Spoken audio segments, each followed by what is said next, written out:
हाँ तो दोस्तों, आप सबको स्वागत है मेरा यूट्यूब चैनल में।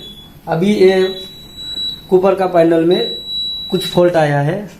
इस पे लिखा है चार्जर फॉल्ट बोल के। अभी हम इसको चेक करेगा। मैं चाबी से पहले वो पैनल ऑन करके रखा है। तो इस पे बैटरी चार्जर फॉल्ट लिखा है। तो अभी हम बैटरी का कनेक्शन सब डाल दिया। अभी हम इसको रीसेट करेगा। पासवर्ड मेरा डिस्क्रिप्शन में है। अभी हम इसको रीसेट करेगा।